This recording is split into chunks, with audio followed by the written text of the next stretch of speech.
Good morning friends. आज हम लोग देखेंगे section 54 of income tax act 1961।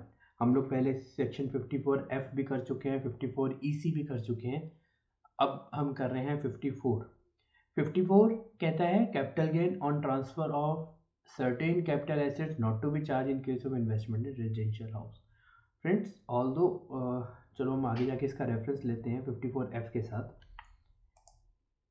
54 subsection 1 कहता है if the assessee being an individual or HUF on capital gain from transfer of any long term capital asset, जिसको हम आगे जाके ओरिजिनल एसेट कहेंगे, being buildings or lands appertaining thereto and being residential house, the income of which is chargeable under the head house property can claim exemption under section 54. तो friends अगर इसमें मैं देखूं, यहाँ पर मेरा जो मेन एम्फेसिस है वो है being buildings or lands appertaining thereto and the word is and being residential house. So basically 54F में था capital gain arising out of transfer of any long term capital asset not being residential house. तो वहाँ पर जो residential house ना बेचने के अलावा बेचने पर मैं एग्जाम्पशन लेता था रेजिडेंशियल हाउस इन्वेस्ट करने पर, बट 54 डील करता है रेजिडेंशियल हाउस को ही बेचकर रेजिडेंशियल हाउस में ही डील करने में। दोनों में मेजरली यही फर्क है।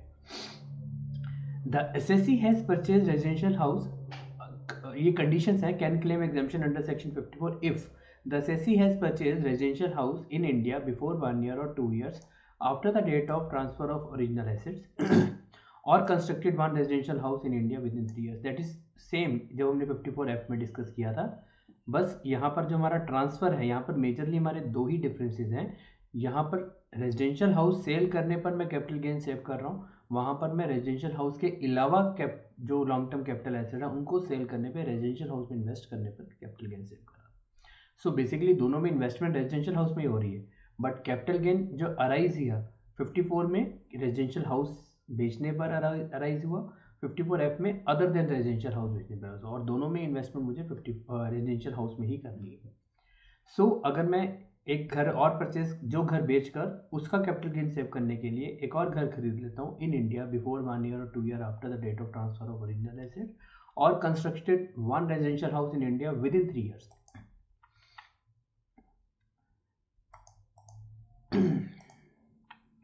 the entire capital gain aroused due to transfer of original asset shall not be charged under section 45 if the cost of new asset is not less than the capital gain received in respect of transfer of original asset. So friends यहाँ पर एक और difference है 54F से, जो major difference है 54F में जब मैं इन्वेस्टमेंट कर रहा था तो मुझे पूरा का पूरा कंसिडरेशन इन्वेस्ट करना था। अगर मैंने लेट से हमने वहाँ पे एग्जांपल दिया था 50 लाख का, हमने एक लॉन्ग टर्म एसेट बेचा जो कि रेजिडेंशियल हाउस नहीं है 54F के लिए, तो मैं 50 लैक्स मुझे पूरा का पूरा ही इन्वेस्ट करना था रेजिडेंशियल हाउस में। जैसे हमने उसमें एग्जांपल लिया था कि 50 लाख की हमने ज्वेलरी सेल की, 20 लाख की कॉस्ट ऑफ एक्विजिशन थी, 30 लाख मेरा कैपिटल गेन था। 54F में मुझे उसको 30 लाख को सेव करने के लिए पूरा का पूरा 50 लाख इन्वेस्ट करना। अगर मैं वही फिगर्स 54 में लूँ, क्योंकि यहाँ पर ज्वेलरी नहीं हो सकती, तो यहाँ पर मैंने एक घर बेचा, 50 लाख का उसका मेरा कंसिडरेशन था, 30 लाख का मेरा कैपिटल गेन है। यहाँ पर मुझे 30 लाख ही कम से कम इन्वेस्ट करना है, 30 लाख में ही मेरा एग्जाम्पशन हो जाएगा, क्योंकि यहाँ पर सिर्फ मुझे कैपिटल गेन इन्वेस्ट करना है। मिनिमम रिक्वायरमेंट, हम ज़्यादा तो कर सकते हैं लेकिन मुझे कैपिटल गेन मिनिमम इन्वेस्ट पूरा करना है फुल एग्जाम्पशन के लिए। वहाँ पर मुझे पूरी कंसिडरेशन करनी थी, तो दोनों में मेजर डिफरेंस यही है हमारा। However, if the cost of the new asset is less than the capital gain, then the difference between the capital gain and the cost of new asset shall be charged. So यहाँ पर अगर मैंने 30 लाख का मेरा capital gain है और अगर मैंने घर पे इन्वेस्ट किया 15 लाख, तो मेरा 15 लाख एग्जाम्प्ट हो जाएगा और 15 लाख मेरा टैक्सेबल हो जाएगा।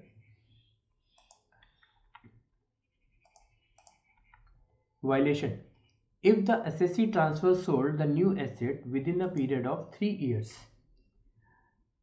of its purchase or construction, the cost of shall be nil or reduced by the amount of capital gain not charged under section 45 for transfer of original asset. जो मैंने नया एसेट खरीदा कैपिटल गेन बचाने के लिए, अगर मैं उसको 3 साल के अंदर बेच देता हूँ तो उस जो नया मैंने खरीदा था उसकी जो कॉस्ट गिनी जाएगी वो नील गिनी जाएगी या फिर रिड्यूस कर दी जाएगी जितना मैंने कैपिटल गेन सेव किया था उस नए एसेट की कैपिटल गेन कैलकुलेशन करने के लिए। ये सिमिलर प्रोविजन है 54F वाली। वेयर द अमाउंट प्रोविजन इसमें क्या कहता है, where the amount of capital gain does not exceed 2 crore rupees, the assessee may at his option purchase or construct 2 residential house in India, provided where during any assessment year the assessee has exercised the option referred to in the first proviso, he shall not be subsequently entitled to exercise the option for the same or any other assessment year. So friends, ये भी same provision है 54F की। अगर मेरा capital gain 2 crore से ज़्यादा exceed नहीं करता है तो मैं एक घर की बजाय 2 घरों में इन्वेस्ट करके भी 54 की एग्जाम्पशन ले सकता हूँ। बट कंडीशन एक और है उसमें कि अगर आपने ये एक बार ही एक्सरसाइज कर ली तो ये आप दोबारा नहीं कर सकते किसी भी असेसमेंट ईयर में। Conditions that are all similar to 54F जो हम डिस्कस कर चुके हैं। Deposit of unutilised amount in capital gain deposit account on or before the due date of income tax return is required. मैं दोबारा explain कर देता हूँ।